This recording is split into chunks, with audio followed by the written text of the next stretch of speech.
Okay.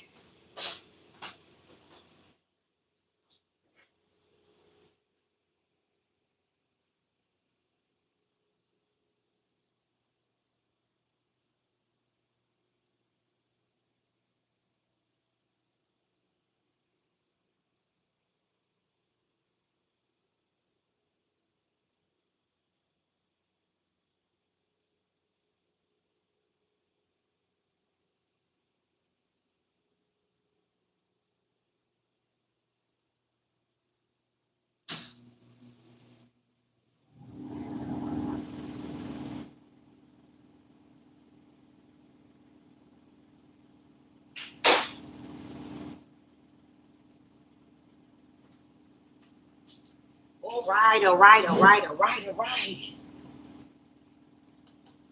Okay, I think I am here, but I'm still a little bit lost.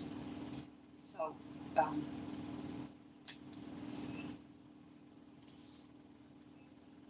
okay, let me get to that.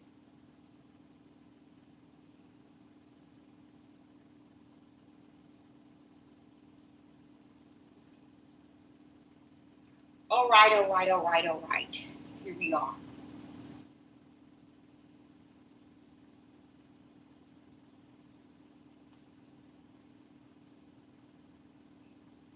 It's amazing how this is.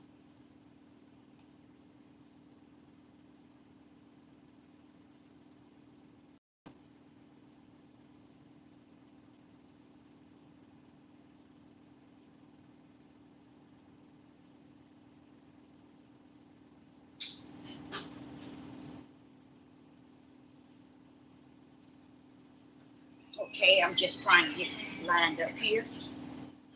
All right, all right, all right. All right, all right, all right. Here we are. Okay, I'm just trying to get lined up here. Let me put this here down. You all can turn that one up. Okay, if you can't hear me. Okay, shalom, shalom, shalom, Sister Deborah. Coming again with a message this morning. I had to look at the clock to see if it's morning or if it was noon or afternoon. So Sister Deborah, is coming with a word. And this word is, what does it mean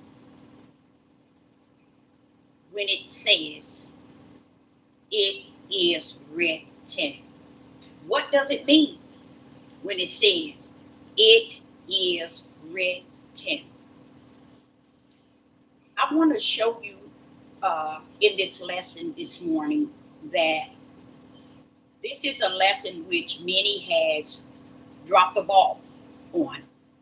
And right now, we've been saying dropping the ball past a year now, and we now can embrace it as something. It's okay. It's okay for the ball to be dropped because the Father has allowed the ball to be dropped. Only He Himself could have suffered something like that to come to pass. Okay? So I say unto you that this lesson is going to hit you in a way that Sister Deborah has never punched you. Why? Because it's taking you somewhere that we probably weren't looking forward to going in this day and time. Being so, like I said, we have been taught this throughout time after time. And I'm realizing something today because I learned something today. Can y'all tell my excuse it?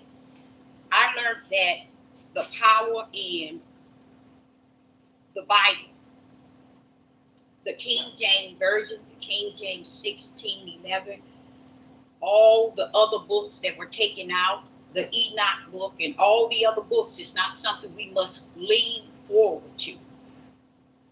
We have really totally disrespected in every shape, form, and fashion the Most High God because we never abide or we never done things the way He said. He said, Terry. He said, Terry. And Terry means wait, just wait. I'm coming. And all he was saying is, I want to come live in you so I can teach you from that level from within. And he wanted us to understand what we needed wasn't what we were taught from the outside, because the outside is our flesh.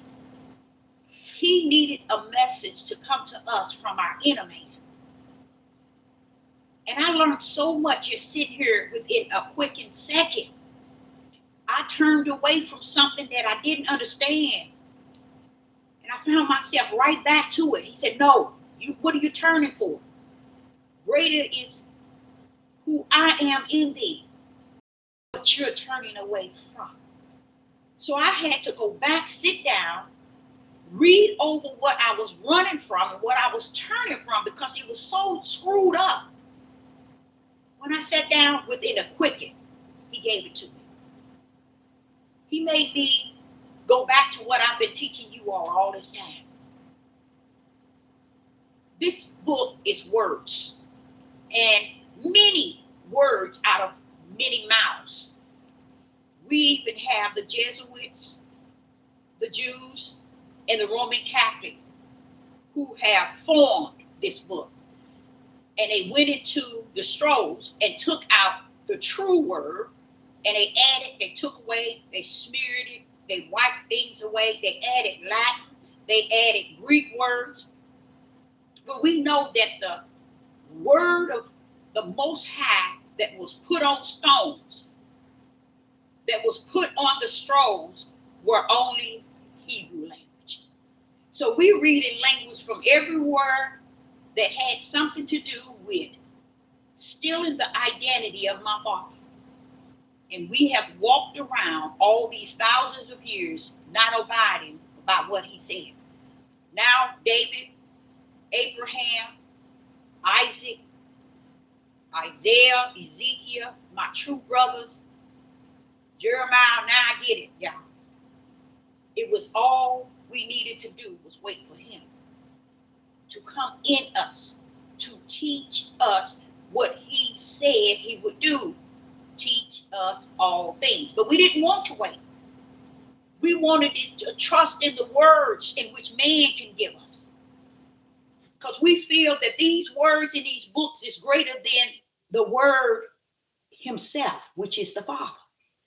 He is the word. In the beginning, in the Gospel of John, he said in verse 1-2, in the beginning was the word. And the word was with God. And the word was God. And the word was in the beginning. My issue was to him. What's all this about? You sound fierce. He said, I am that I am. I am fierce. Because I want him to understand the word was before this book is. And that's all he wanted us to wait for, was his Holy Spirit, who is the word, to come live in us and teach us from the inside out.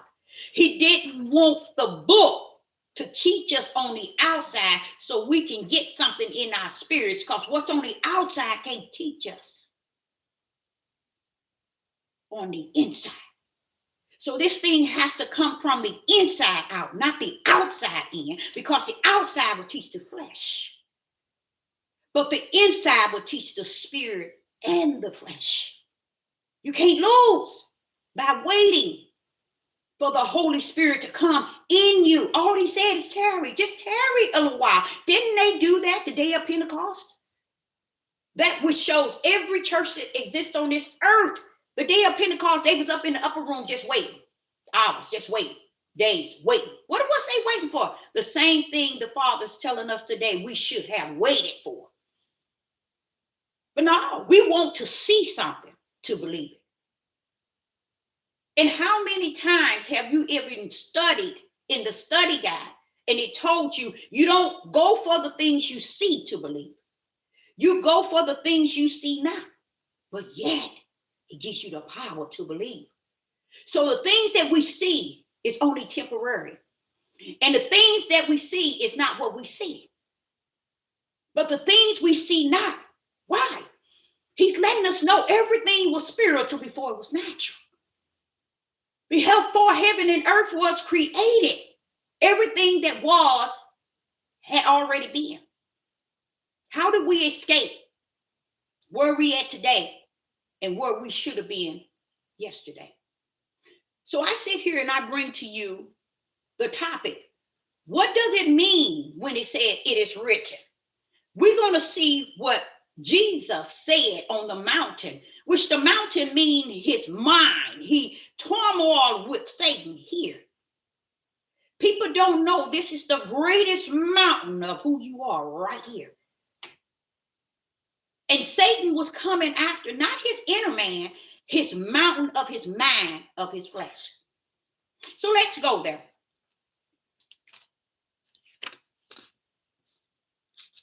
We're trying to get the fullness of why things were said. It is written. I knew because as a young girl, the Spirit has taught me what took place before the foundation of the world. That gave me an upper beyond every pastor, bishop, priest, evangelist, prophet, prophetess, apostle, Maureen, seer, watchman. That gave me an upper. Now I think back at it now, when he gave it when I was a young teenager. I look at that now and say, Father, that was such a heavy lifter for me because it taught me things are spiritual before it's natural. What does that do? It takes the power back to the kingdom. It don't allow us to have the power of nothing but outside of him living in us. But we still have to give the power back to the kingdom. And that's where we need to go. Let's try Luke chapter 10. Luke chapter 10, verse 20. In the book of Luke, chapter 10, and verse 20. Oh, no. Did I get that? No. I'm sorry about that. Let's go first before we go to Luke. Let's go to Matthew's chapter 4. That's where I need to go first. We're going to go to Matthew's chapter 4. And verse 1 through 7. Now, even in my study guide, I went all up in Revelation. And Revelation says, sit down. Why did I have to sit down? Because you got to go back. And you got to pick up what Jesus was saying to the devil, which is Yeshua was saying in the conversation with the devil on the mountain. That's going to support your whole message. So you need to go back there, Deborah. So I went back to Matthew's chapter 4, and I'm going to start with verse 1. And I'm going to show you, and I this is really hard for me because that was added by the Spirit, and therefore now when I go in it, I'm going to try to pull out. I'm going to try my bestest to pull out. But if I get caught, don't hold it against me because it's hard to pull out of something that you see a lot of light in, you see? And you want to pull out of the darkness because what people have been taught throughout time. So here we are in Matthew chapter 4 and verse 1, starting with verse 1. Then when Yeshua, and I'm going to speak it as it is written in the book, okay? Then was Jesus led up of the Spirit into the wilderness to be tempted of the devil. I wish I could pull out, y'all. I don't even think he want me to pull out. I can't pull out, y'all. I can't go further. Because right there, do y'all see the lowercase spirit? Do y'all see Spirit? Do you see that? It's saying that Jesus was led of the Spirit. You see what spirit that is? The Son of Man, Jesus, had a spirit like you and I have. Notice this spirit is not capitalized. You know how they say Jesus is God? Wait a minute. You don't bring God down to the, or Yeshua down, which is God, to the lowercase spirit. He always stand on the uppercase. Capital Spirit. Do y'all see that? So here in the book of Matthew, chapter 4, verse 1, I'm trying to pull out, but I saw that and I had to bring that to you. Even to the day of him being crucified, it said he gave up the ghost, showing you he had his own separate spirit. So who was that other spirit in him? That spirit that was carrying that power. That spirit that was carrying that word. That spirit that was carrying the spirit of the Father. It was Christ all the time. This here is the flesh of Jesus going to the mountain of his mind. Satan messing with his mind. He's messing with his mind. He takes him and he tempts him. Now here we go. Verse 2. And when he had fast 40 days and 40 nights, he was afterward and hungry. Now listen to this. Why would God need to fast? If Jesus is the, what would be his need to fast? So this is telling you that Jesus is not the Father. Jesus is an angel that was brought a little lower than the other angels to represent a lowercase God on earth to man. But when Christ, the only begotten Son of the Father, was created to come down, which was the Father creating his own Son of himself. That's why it's only begotten. When do we know the Father having only one of anything outside of himself? So here in verse 2, it's telling you that Jesus, as a man born of a woman and is of flesh, is fasting. Okay? Now you go into verse 3, and it says, and when the tempter, which is Satan, came to him and said, if thou be the Son of God. What is he telling him? Satan ain't tempting this flesh. You don't get it. Satan is not on that mountain tempting that flesh. Satan on that mountain wanting to know, is the power with you, Christ? Because the power of Jesus was not Jesus. It was Christ. Christ is the one that held and held the word that the Son of Man spoke, the power that the Father gave him, and the Spirit of the Father. So Satan is up on the mountain, on the mind of Satan. He's on the mind of the Son of Man, born of the flesh. He's messing with his mind. And what he said, do you have that power? Is that power with you? See, he didn't say, he said here in verse 3, and when the tempter came to him, he said, if the Son, if I be the Son of God. You know what that is? That's Christ. He asking him, do you have Christ with you right now? Why do you know? Watch what it says. He says in verse 3, and when the tempter came to him, he said, if thou be the Son of God. He's asking him, do you have Christ with you? And if you have him, watch this here. Command those stones to be made of bread. It takes power to do that, right? You see how he asked him? He asked him for that power to pull up. He asked him, Yeshua, pull up with that power. Is the Son of Man with you? Meaning, is Christ with you? Pull up that power. Because if he is, command these stones to be made of bread. See, that's power, y'all.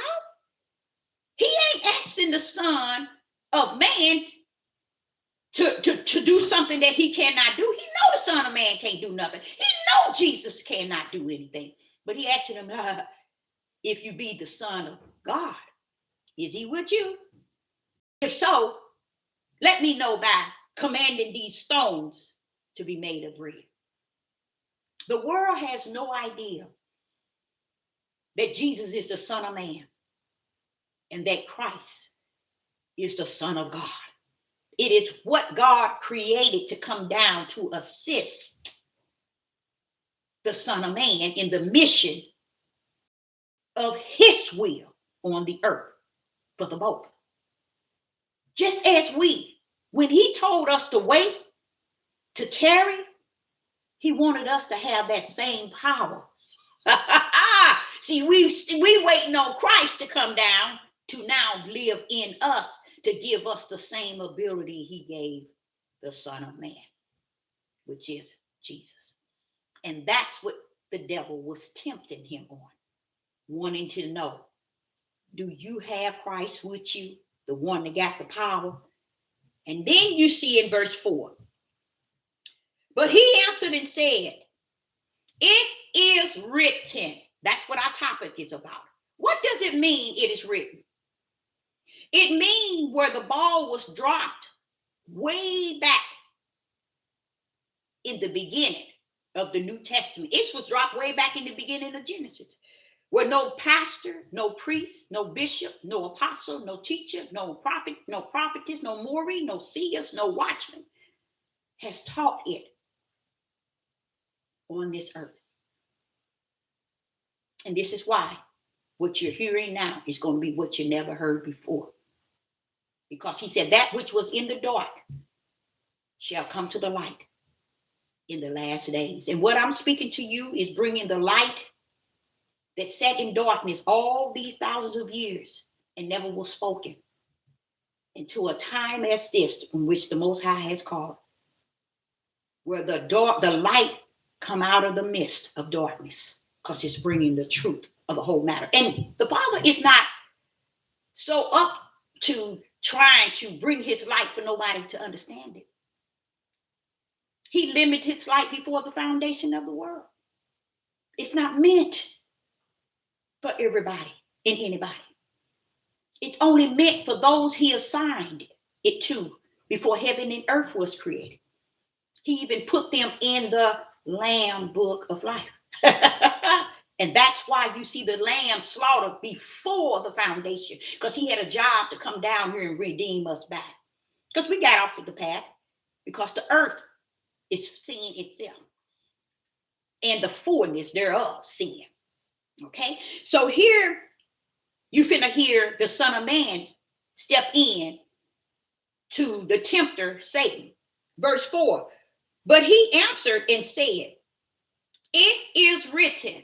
My thing was, why is it the world wasn't given I think the Jesuits and the Roman Catholics, they know it. They know that everything was written in the kingdom before anything was on the earth. That's why the prayer in Matthew 6 says, like it is in heaven, so shall it be on the earth. Because we think it's earthly bound. We think earth is the kingdom. Do you know that? Most people think the earth is the kingdom. Most people think the earth is where God himself has laid his bed. They have no idea. Before heaven and earth was created, he did it within a quicken, the beginning to the end. That's why many are graft the idea, oh, he's the beginning and the end. He's Alpha and Omega. See, they can nail that, but define that. When you say the beginning and the end, can the end be it if it hadn't had a beginning? And if you know there's a beginning, then therefore you know that there's an end. But tell me, where did it begin? They couldn't tell you. They'll tell you what's on the earth is where it all began. But I, Sister Deborah, come to tell you what I've told you throughout times. From the kingdom did everything begin. So here go this Jesus, the Son of Man, answering Satan that was tempting him to turn the stones into bread. He said, it is written. Y'all know where it's written? in the bosom of the Father in the kingdom. And he's letting him know, watch this, that man shall not live on bread alone, but every word. You don't see no S to that, do you? You know why you don't see no word? You don't see no S to that? Because that word is the Father. That's the one that sits on the throne. That's what that word is.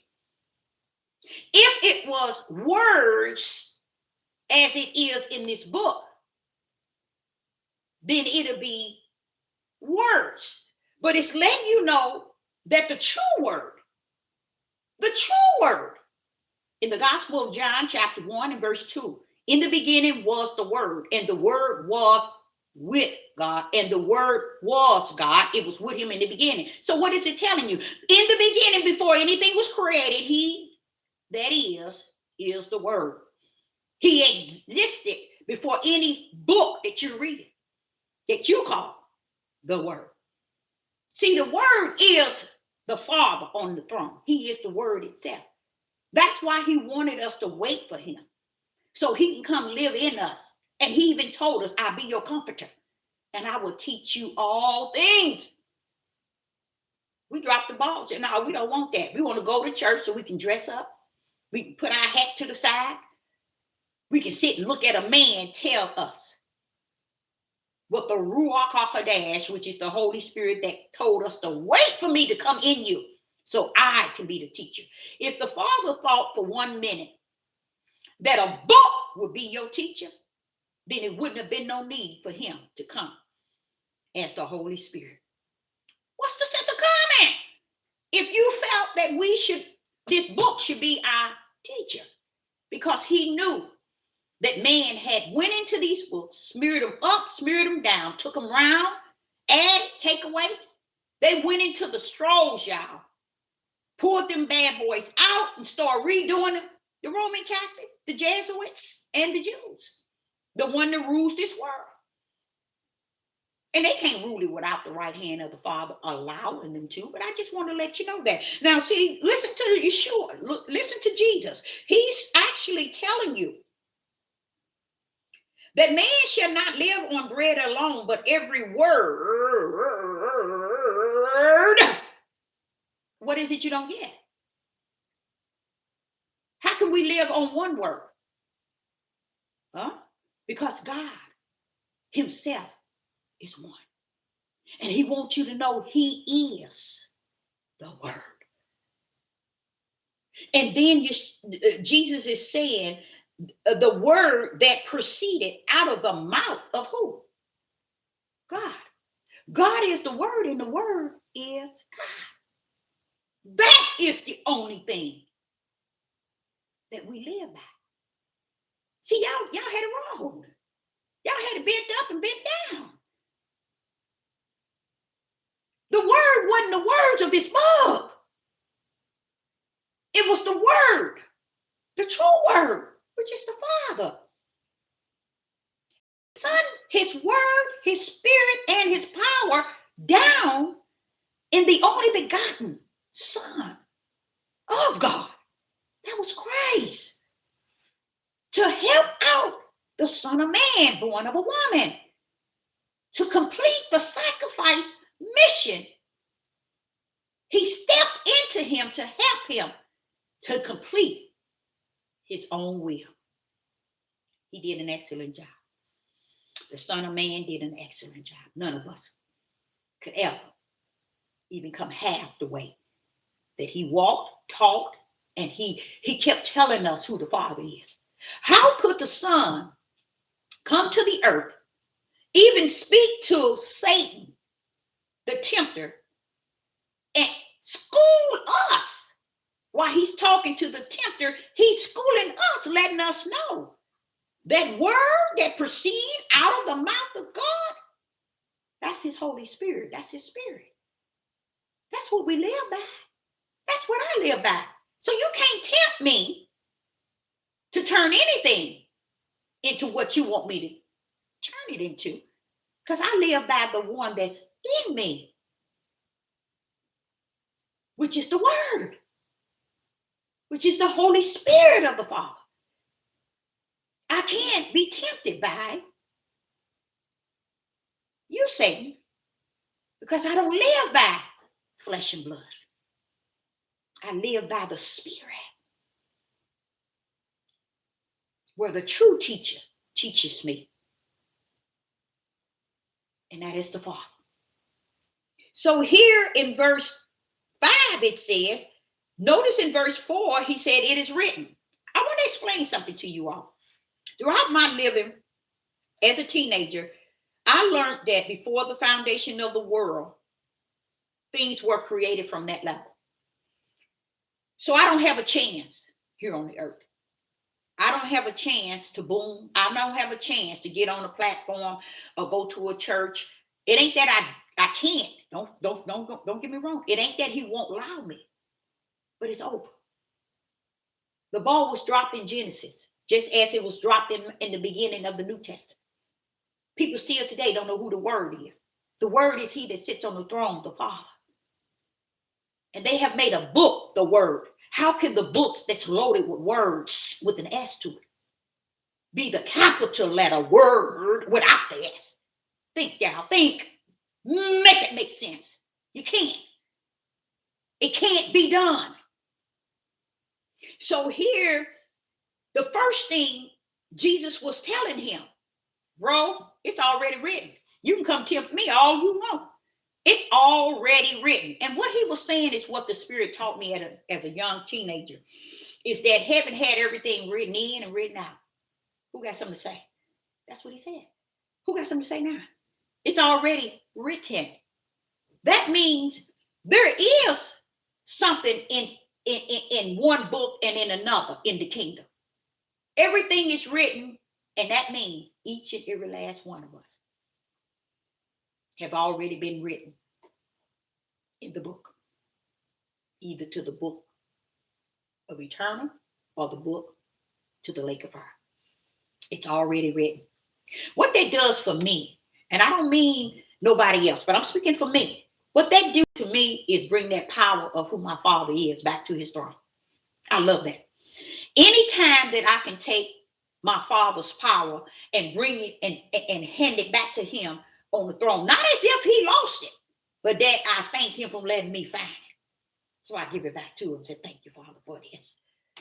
The power to understand who he is, who he was before the foundation of the world, and who he's going to be. And Jesus explained it to the T, that it is written. He's telling Satan that you can't say nothing to me, do nothing to me, or speak anything to me, or get me to do anything, because heaven's got it already wrote in and wrote out.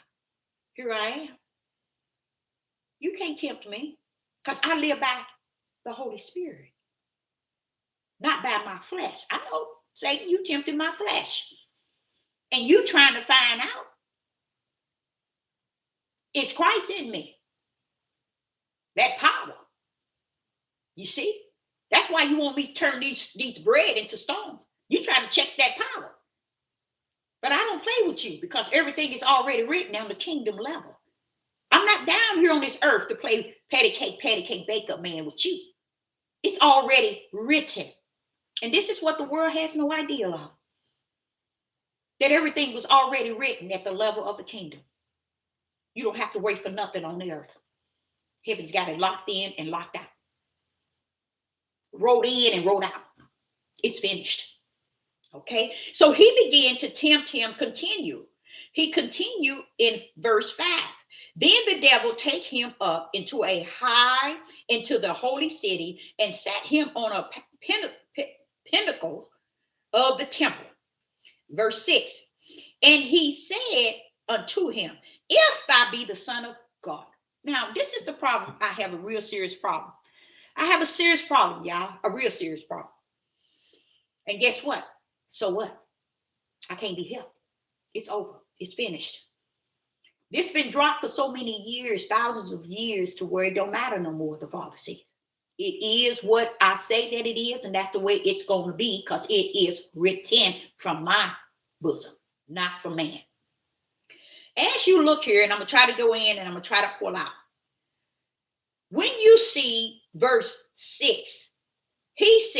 Satan said unto him, if thou be the Son of God. Why is it the world, every church, every temple, every place to worship, everywhere people go that said they believe in a God, why they don't understand this? He's asking Jesus, the Son of Man, born of a woman, pull up, do you have the Son of God with you? See, all because I sit back and I think about Christ, which is the only begotten Son of the Father, which is Christ. How he came down here with all that authority and all that power and the Spirit and the Word. And here we still stand today and never saw him. Here Satan is identifying him. How could Satan identify Christ and we don't? If you don't think that's messed up from the floor up, something wrong with you. Because that's crazy. Satan is on the mountain tempting the Son of Man, asking him, are you the Son of God? Who are you asking for? Why are you asking me, am I the Son of God? Because the world didn't know that the Son of God was Christ.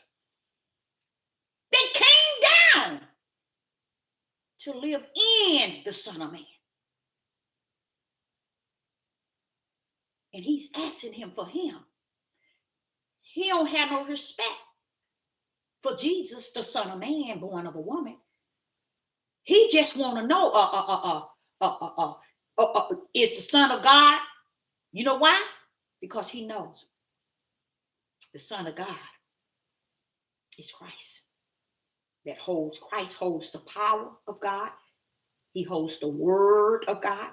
And he holds the Spirit of God. And he's concerned about the Son of God. You think he's concerned about the Son of Man, Jesus? No. He's here talking to him like he ain't nobody. But he want to know, wait a minute, do you got that power with you? Because he know right then he got to tremble then. That's why he asking him to do these things. Not because he's looking at him as the Son of Man. He just want to check, have the Son of God connected to you yet? That's what he said. He's asking the Son of Man, have the Son of God connected himself to you yet? Listen to what he said in verse 6. And he said unto him, if thou be the Son of God, cast thyself down, for it is written. How did Satan know that it is written? You think he knew that it was written because the Son of Man said in the first verse that it is written? No, Satan know heavens already have his T's crossed and his I's dotted. Ain't nothing on this earth, if it ain't already written in the kingdom. Even Satan knows that. And the people today on this earth have no idea that everything has been written. From the day coming in to the day you go out and to the eternal of who you are in the Father's face. It's already written. That's why he don't want us to put so much emphasis on this living in this flesh. You better check your spirit out, because that's the only thing that lives eternal. That's the only thing that is written. Did you know your flesh is not written in the kingdom? No, your flesh is not written, but your spirit is, because before he sent you down here, he wrote you in either one book or the other, the way you're going to come back. You see? So Satan is sitting here saying, and I was speaking to you all time before, how that's a powerful statement for you all to ignore. How is it that Satan knew that it was written? You think he said it is written because he heard Jesus say it is written? No, he said it is written because he knows that the Father always got his T's crossed, always got his I's dotted. And what do Sister Deborah tell y'all always? He always got a ram in the bush. That means he got everything covered, y'all. Before he sent Abraham to sacrifice his son, the ram was already waiting in the bush to be sacrificed. You see? When you know him like that, you know him like that. And it ain't because your flesh know him, it's because your spirit knows him like that. Because that's where he resides. In your spirit does he reside. So here's Satan playing on the Son of Man, Jesus, and he said, he shall give his angels. Wait a minute. And see, that's why I didn't want to go down this far, but I'm going to go on. When you read verse 6, you hear him telling him, if thou be the son of Yah, which is the son of God. Why are you asking him if he's the son of God? Why do you keep asking him to do things based on if he's the son of God? He want to see that power. He want to see if Christ is inside of the Son of Man during that time he's tempting him. And they want me to tell y'all, he wasn't. He wasn't. Because if he was, then Christ didn't have to fast 40 days and 40 nights. You see what I'm saying? He was set there so that Satan could tempt him. That was the Father's will, not Satan. Okay? That's showing you the heavens got everything wrote in and wrote out. We don't rule nothing down here. Now, here we go. He says to him, he shall give his angels charge concerning thee, and in their hands they shall bear thee up, lest at any time thou shalt dash thy foot against a stone. So he's telling the Son of Man, why is it Satan separating the Son of Man from the Son of God? How you want me to show you where he's separating them? It's right here where he said, and in their hands he would, let me say, give his angels charge concerning thee. Who is he? Giving his angels. That shows you the devil knew who Christ was. And here you all looking all cockeyed. Still today have no idea who the Son of Man is and the Son of God is. You have no idea, and he came into his own, and his own received him not. Received him not. That's deep all in itself. Now listen to this. He's asking him to fall, to really commit suicide. That's that mountain that we too go on. He's always coming to us to take us up the mountain. 99.20 trillion didn't understand what was this supposed to do for somebody, Deborah. This was supposed to show you how the devil will tempt your flesh at a blink of an eye. At a blink of an eye. But what is it you have to defeat him? The mountain of finance, the mountain of suicide, a mountain of lust, a mountain of alcohol, a mountain of drugs, a mountain of anything is what this whole thing is about. That when we get in this situation, we can say, it is written that man don't live on the things of his flesh, but every word that proceeded out of the mouth of God, that's through the Spirit. Can you gain victory in any mountain of your life? Even suicide. One of the biggest on the face of the earth is depression. Why would you say such a thing, Deborah? Depression is one of the highest battles to fight. You cannot win. You cannot win. So even if Satan has to take somebody to the mountain of depression, the only way they're going to come down is with Christ. No other way down. Not with depression. That's what you call a mountain. Just like he tempted Satan, Satan tempting Jesus, depression is like that. Now stress, that's different. You can come down off of that. But depression, you can't come down off of that. Only way you can come off that mountain is with Christ. And if Christ ain't with you, you ain't coming down that mountain. Why? Why must you say that? It's because being stressed is a natural thing for the flesh. But guess what? Depression come out. Depression don't come for the flesh only. It come to interfere with the spirit. Anything bypass your flesh and come out to your spirit, it got you. Only thing can bring you down that mountain is Christ himself. That's a mountain nobody can come down without Christ.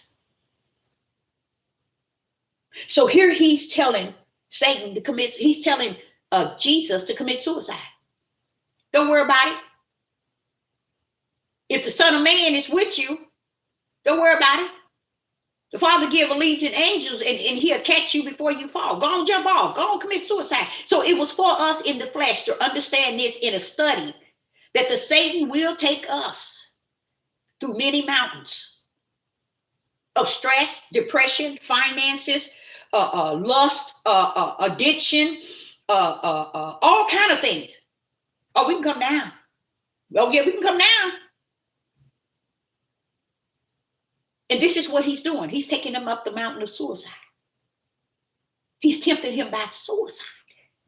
Why? Because we too shall be tempted like this, by the same one in our lives. Even if it's just a very thought. And we know all of us have experienced that thought. And then Jesus said in verse 7 unto him again, it is written, again, it is written, thou shalt not tempt the Lord, thy God. He was letting him know, Satan, I'm not getting with you to tempt.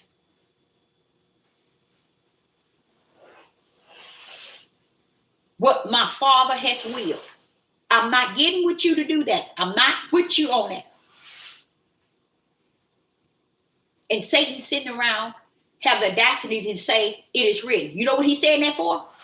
The Father want me to let you know, if Satan knows that it's written and he can quote it, what in the rest behind wrong with you?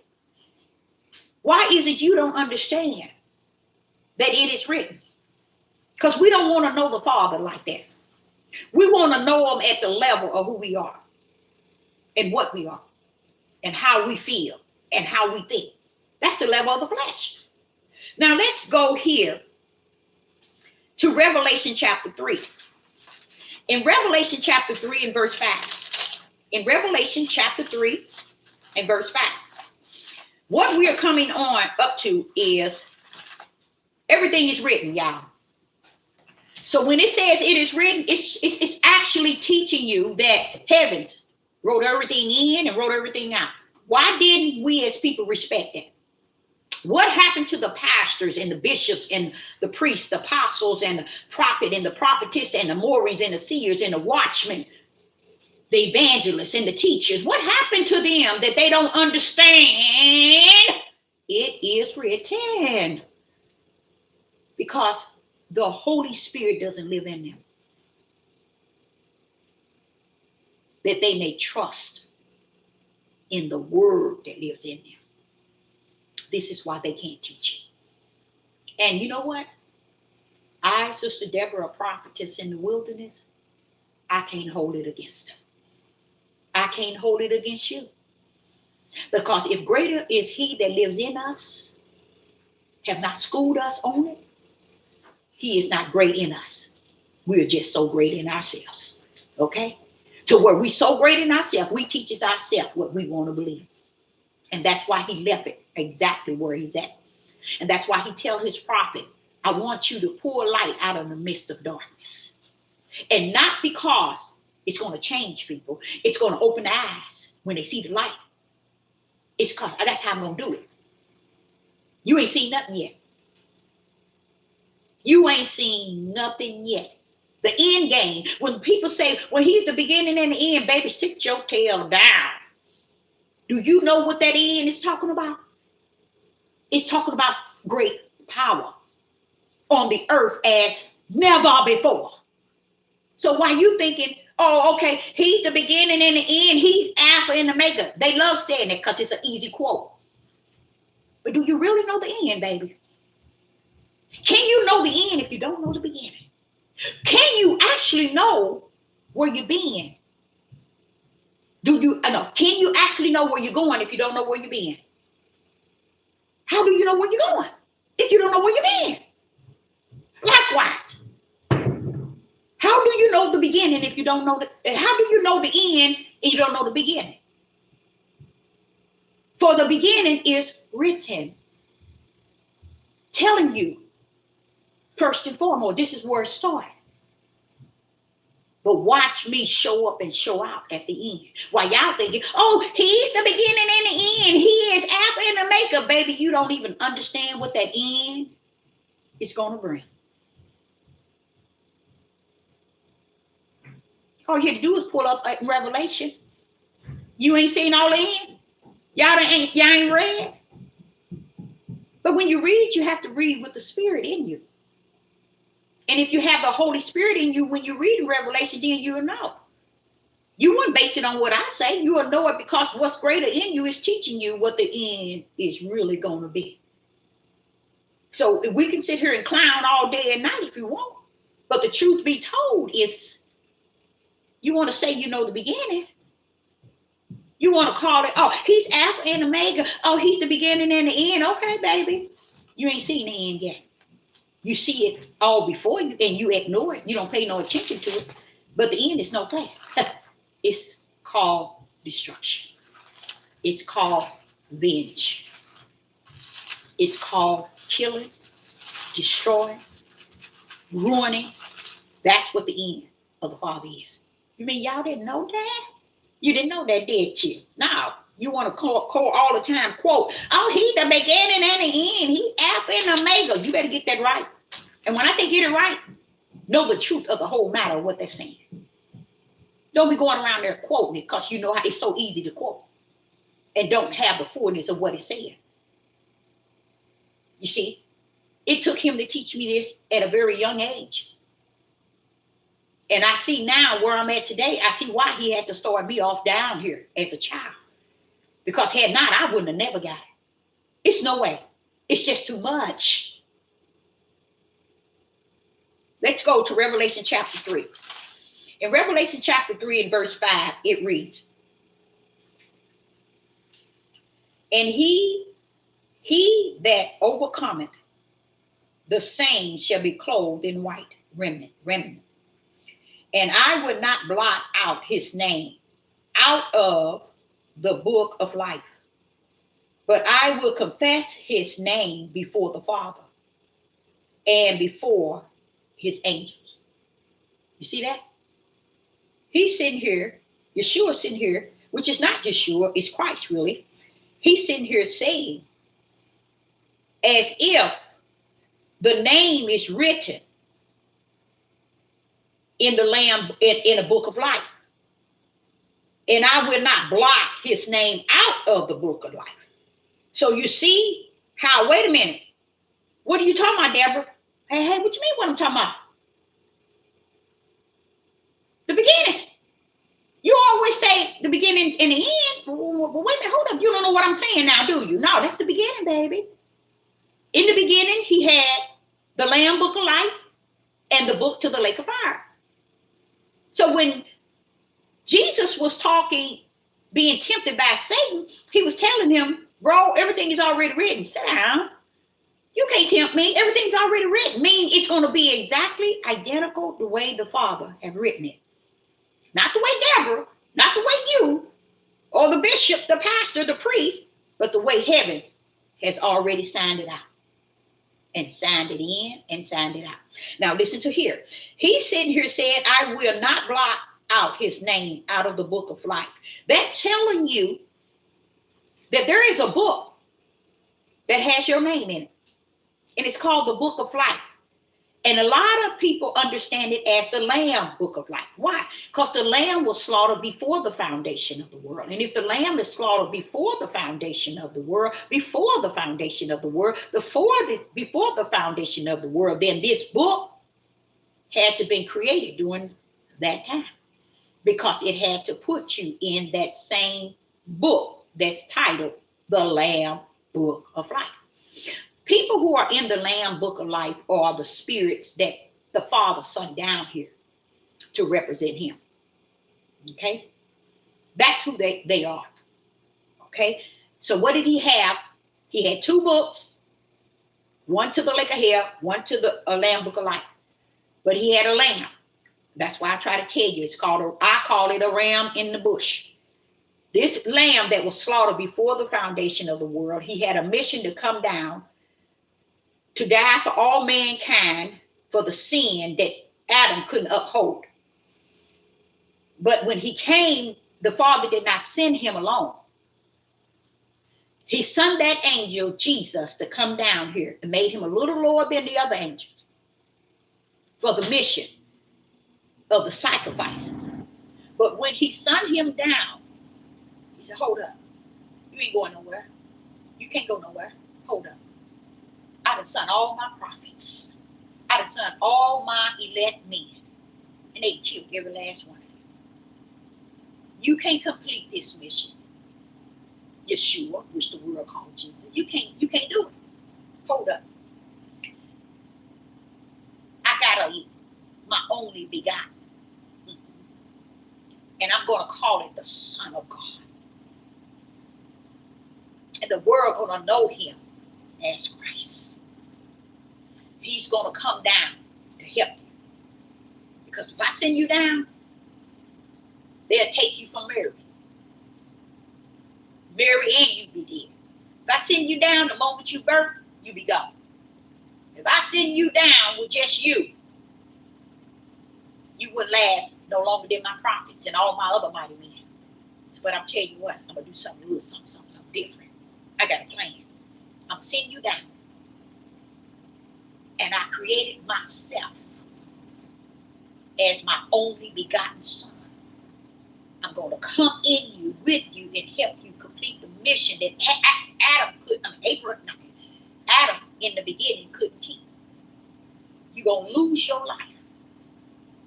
You're going to lose, they're going to kill you, but they too ignorant to know you're not really being killed, Jesus. You're just laying your life down for me. So I need you to come to be that sacrifice, to give all mankind in the flesh a forgiveness for their sin. But when you hang on that cross, many people say it wasn't a cross, but when you die, you're going to give up the ghost. And I know you're going to be shaking, son of man. I know you're going to be kind of scared. Was not Jesus scared? Wasn't he frightened? What does it tell you he was going on in Gethsemane? He was hooping and hollering. He was disappointed in the disciples because they couldn't stay awake. Why? Because now he has to leave this earth in the flesh. Why? Because Christ, which is the Father, you can't hang him to no cross. Whereas none of us will be here today. So he had to come out of the Son of Man so that the Son of Man can die like a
or slain from the foundation of the world. I love that. See, it's sitting here telling you all. There is a book that is written. You don't hear nobody preaching it and teaching it because they don't want you to even have no idea that heaven had already finished the beginning to the end. They just got you down here clowning like you hold the keys to the kingdom. They got you down here clowning like you got a one-way ticket to heaven. And you just playing with yourself. Because even here he says in verse 8, and all that dwell upon the earth shall worship him. Worship who? The wicked one, whose names are not written in the book of the book of life of the Lamb, slain from the foundation of the world. See, he goes right back to the foundation of the world. When was that? In the beginning. So while we're thinking where we're at is where we brought ourselves, not even understanding, you better check with heaven, find out who you are, what you are, and where you're going. While you down on earth, just planning everything on earth, baby, let me tell you something. Earthly is sin, wicked, and evil. Everything.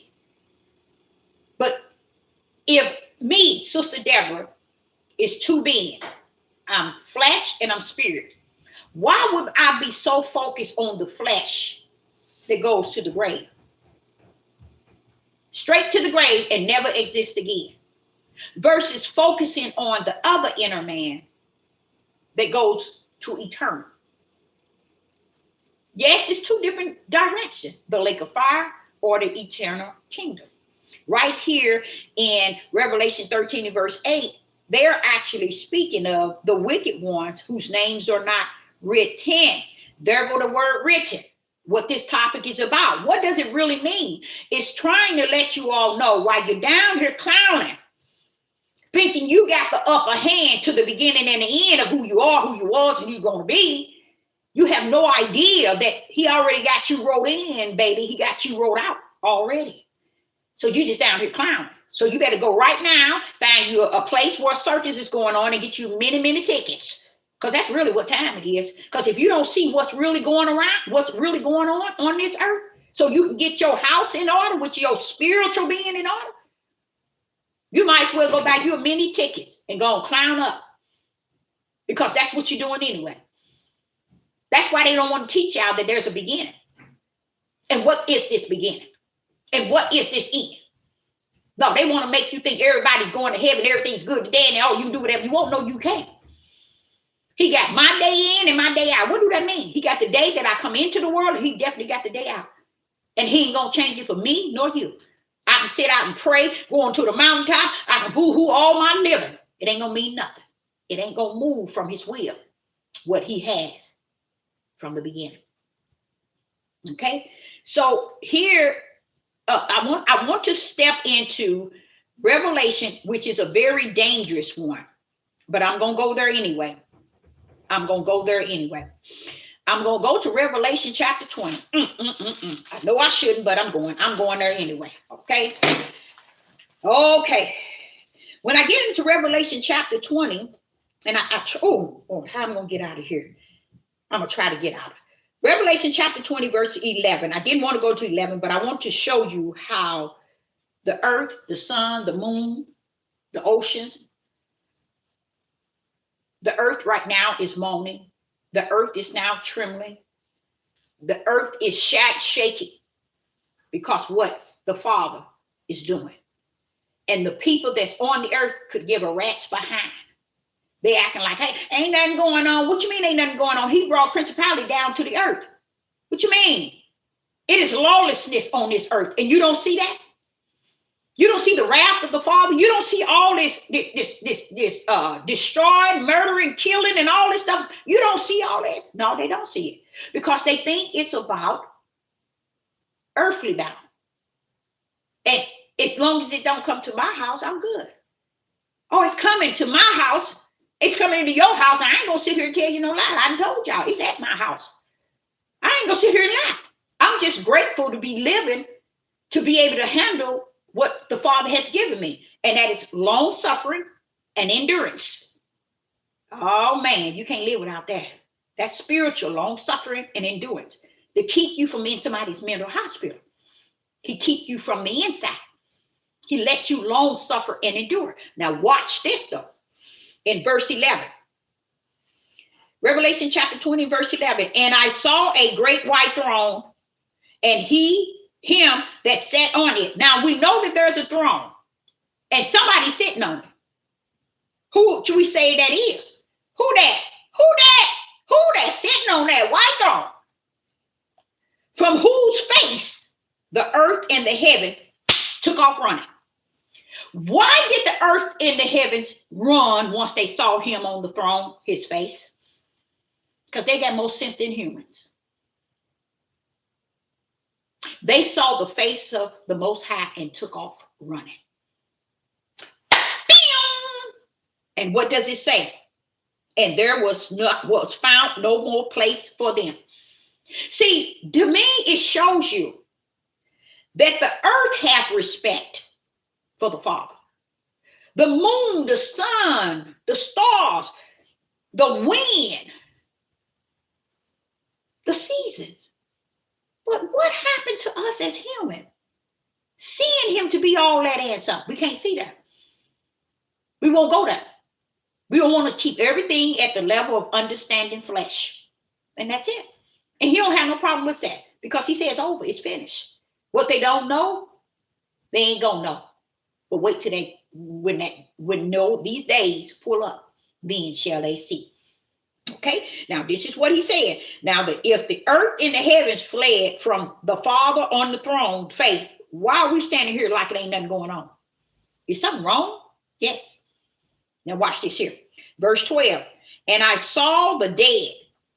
This is John in the spiritual realm, in the kingdom, in the spiritual realm. He's seeing all this, so he's coming back, and they're saying he's writing this to us. Verse 12, and I saw the dead, small and great. A lot of people would detach small mean poor and great mean rich. No, he mean young and old. See, a lot of people thinking, the young goes to the kingdom and the young is, no. The name of my topic is, what does it mean it is written?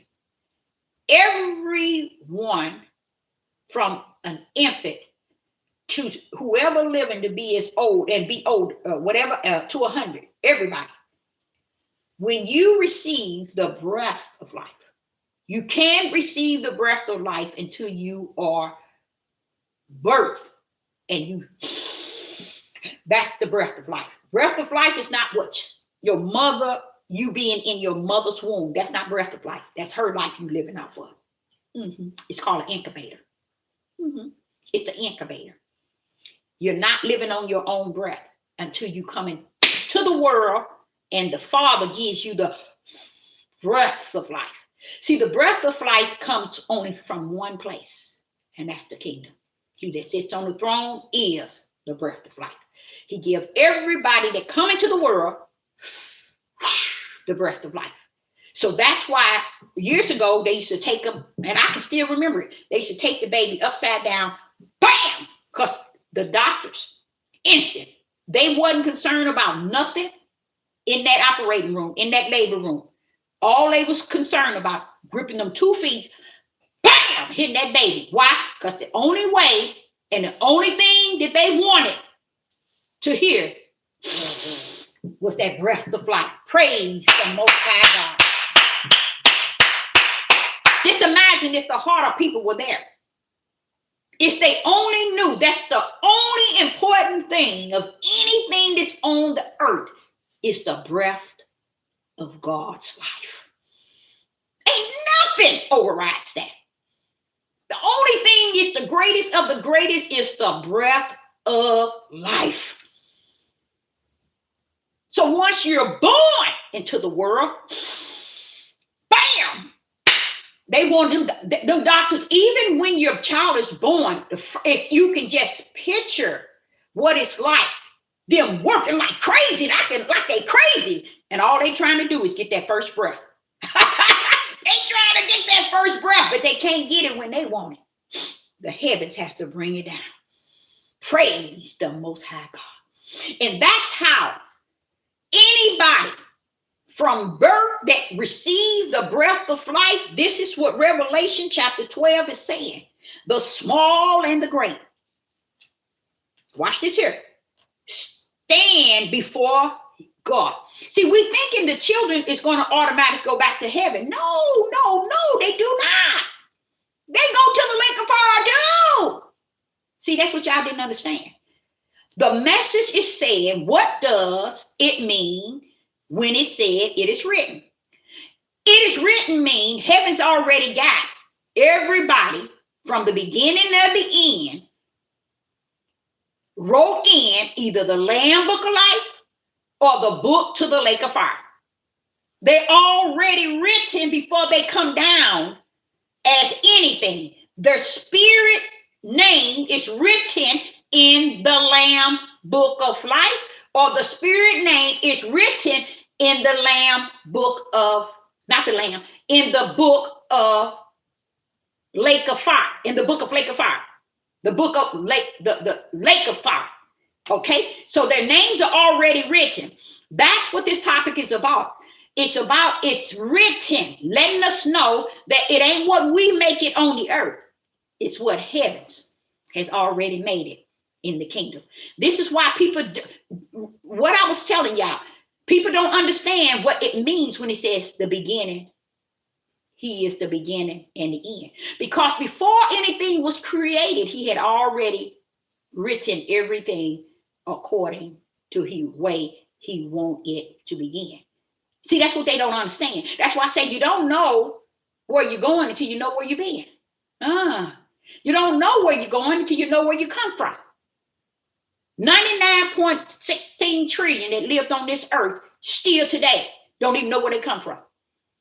All they say is, hey, I'm going to go here. I'm going here. I'm going here. I'm going to be this. I'm going to be. But they don't even know where they come from. And that's the beginning.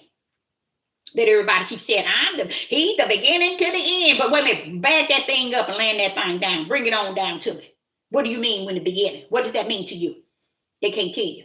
What do the end mean to you? They can't tell you. Because they only want to bring it to the level of the earth, which is flesh. And that don't mean a rat's behind. It means nothing. The beginning and the end has no detachment to the flesh. None whatsoever. It's the spirit that created everything according to his way in the kingdom. So here in Revelation, this is where it's getting dangerous. And he says, and I stand and I saw the dead, small and great, stand before God, and the books were open. But Father, they don't know about the books. Well, Deborah, that ain't my issue. It ain't my issue. But that Father, y'all, wait a minute, they don't know. I knew before the foundation of the world that they wouldn't know. Now, what you got to say about that? Oh, well, Father, yeah. See, here it's telling you. And another book was opened, which is the book of life. And the dead was judged out of those things which were written.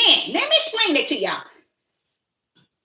Next to our name, if my name is written in the lake of fire, next to my name is my works. If my name is written in the book of life, next to my name is my works. So while people think they're down here doing it my way, and hey, it's about me, and hey, it's my way, and no, guess what? Never been.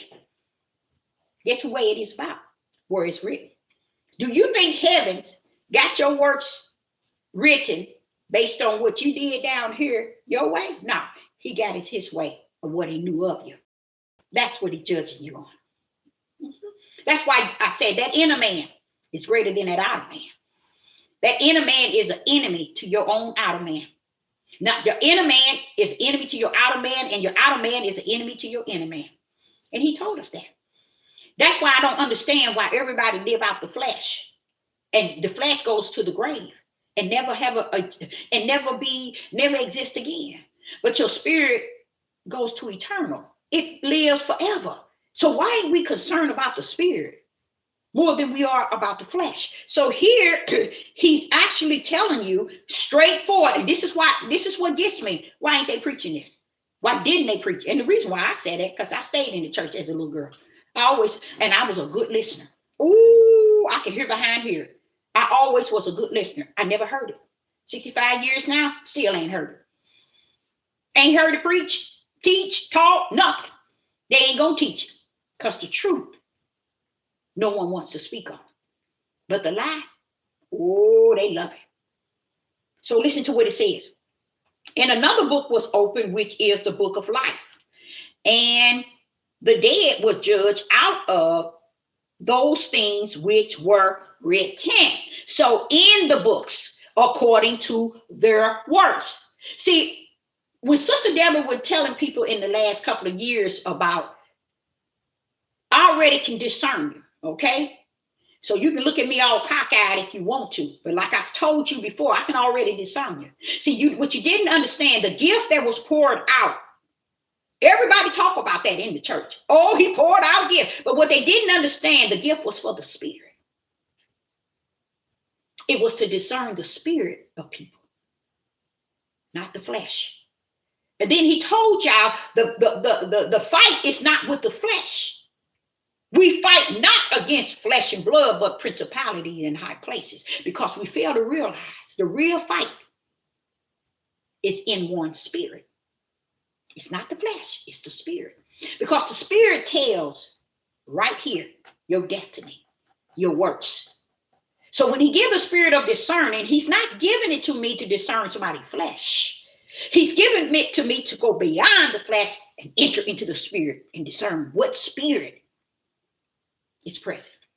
That's why he sit here and tell you it is written. Because in heavens, it got it wrote next to each one of our names. Who we really are and what we really about and what the works that he already know invested in us when we come.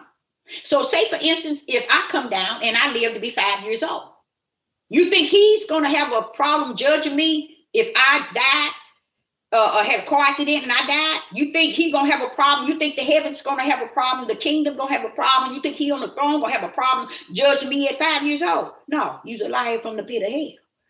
He ain't going to have a problem because he had mine already where he know I came down here as. Now, you know what happened? People don't want to take that power where it needs to be, at that throne.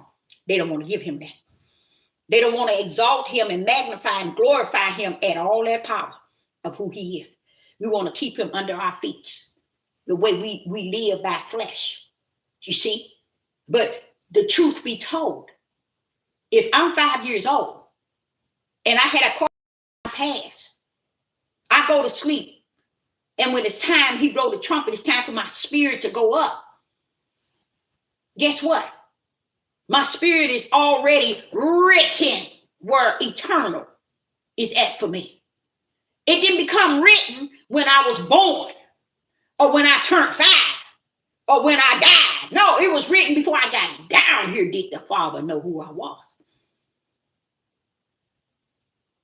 It's just that we don't give him that respect because we think he don't know nothing. He's stupid to us. We all this and we all that. We know everything, but he don't know nothing. But that's why he said, stand down, Deborah. I'm the beginning and the end. See, they don't know what the beginning was, and they sure don't know what that end's going to be like, because they don't understand there is an end. And believe it or not, your eyes have not seen, nor have your ears heard anything the Ruach is teaching his seed.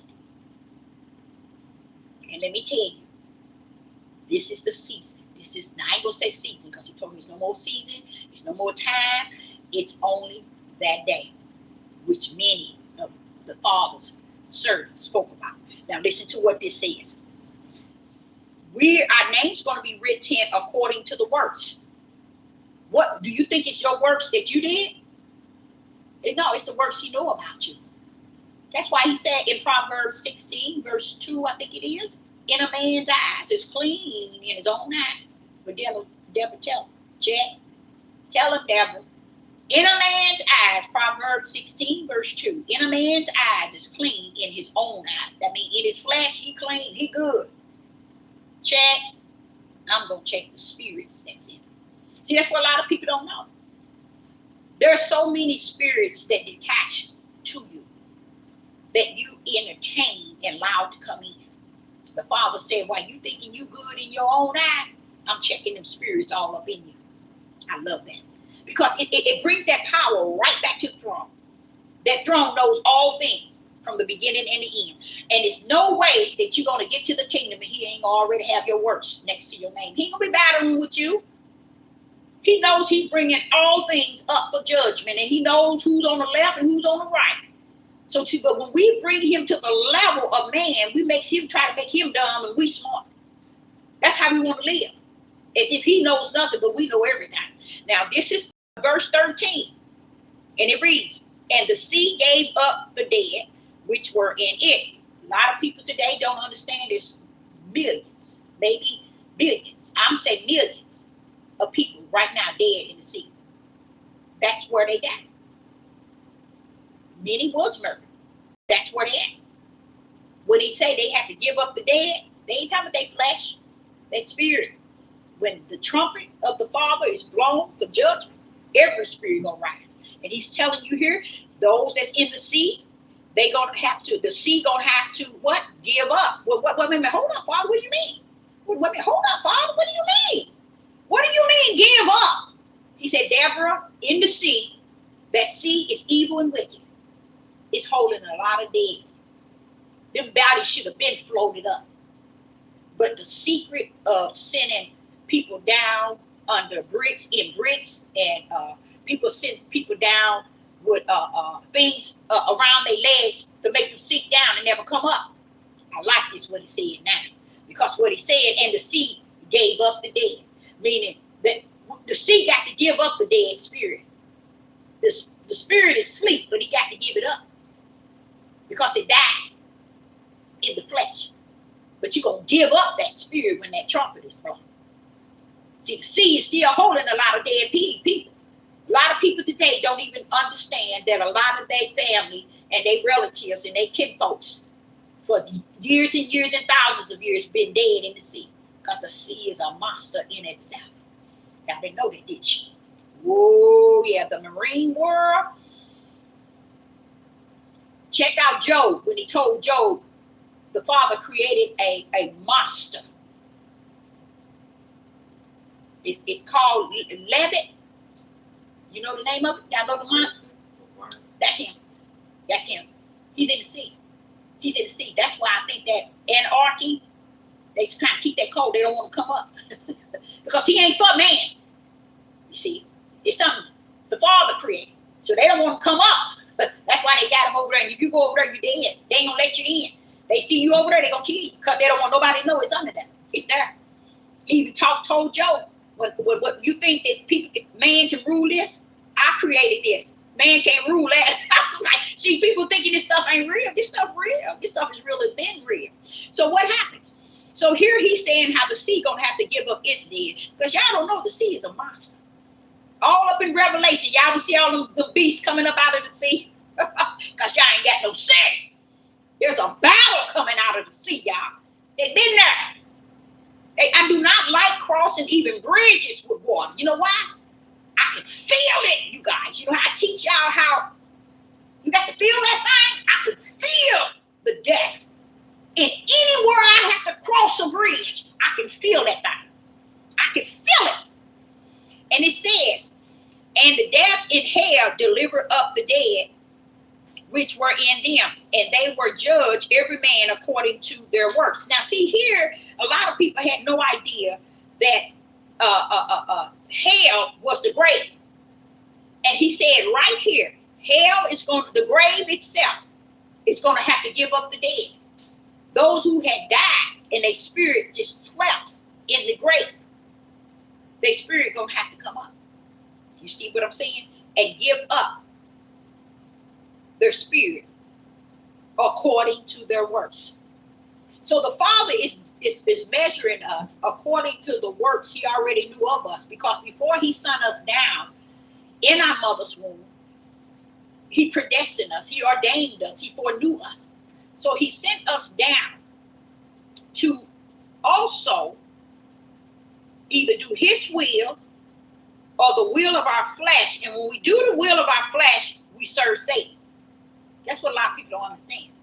When you go the way of your flesh, you serve Satan. But when you go the way of the Spirit of God that wants to live in you, then you serve the Father. But I guarantee you, all of it, heaven still wrote in and wrote out. Now, the last verse of this one, it says, and whosoever was not found written in the book of life was cast into the lake of fire.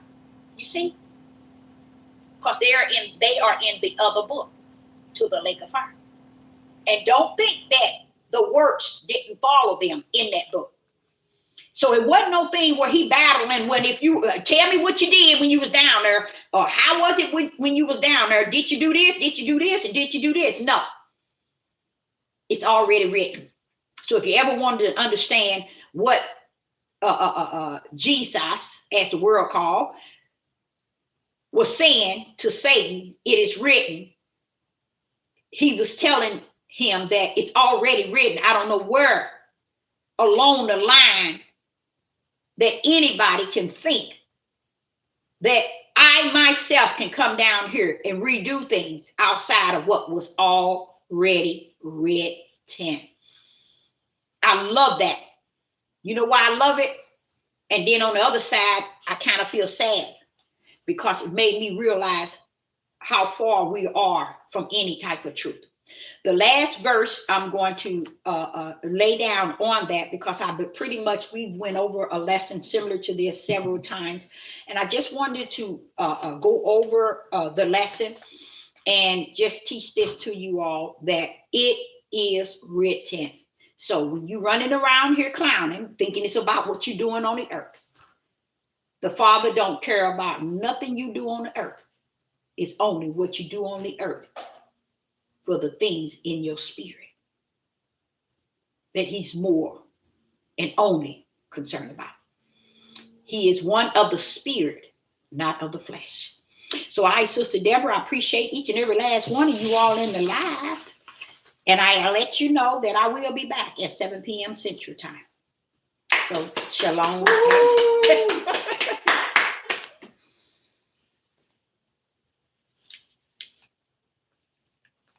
All righty.